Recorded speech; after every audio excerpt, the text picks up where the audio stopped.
Thank you for joining us tonight. I'm Joe Donlin. I'm Marnie Hughes. And I'm Rob Nelson. In a matter of just a few hours, Georgia voters will head to the polls to cast their ballots in those critical Senate runoffs. The entire country watching those two races so closely right now, since control of the U.S. Senate hinges on who wins tomorrow night. Well, tonight, though, big names from both parties arrive there to campaign on behalf of the four candidates. President-elect Joe Biden held a rally earlier tonight there in Atlanta.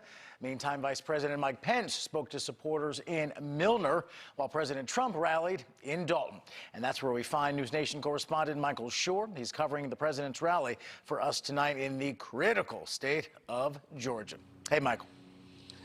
Hey, Rob, how are you? Rob, there are about 33,500 people who live in Dalton, Georgia, and in the past couple of hours that we've been here, we've seen two of them. I would say that every Daltonian is out at the airstrip watching Donald Trump as he rallies the crowds here in this part of Georgia, Whitfield County. This is Trump country, and he was out there talking not only about the election that's happening tomorrow, but in very typical Trump style, talking about the election that happened in November. As you said, it's a serious story that's made news over the past few days, and it's something that the president knows plays well with the crowds at his rallies, and that's no different here tonight in Georgia, where he brought up the last election and the next one.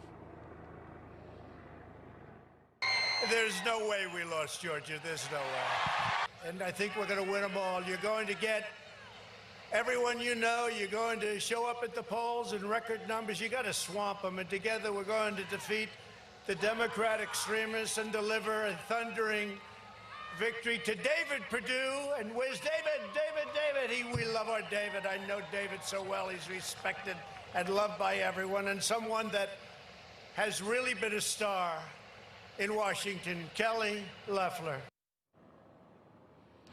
The president was talking about Loeffler and Perdue, and it was the first time we'd seen Perdue in a while because he'd been self-quarantining after being exposed to COVID-19. Loeffler has been all over the state, so too Jon Ossoff and Ralph Warnock. And what was interesting, too, tonight is there was a little bit of a headline in the president's remarks. Early on, he was talking about Mike Lee putting pressure on the Utah Republican senator who's been in the state campaigning, saying that he wants to see him on Wednesday, which is when the Electoral College will be counted. But even more importantly, Kelly Loeffler, who had been quiet on that issue, that she's running for Senate here, said tonight that she will go against the counting of the electoral vote, join her 11 other colleagues in the Senate.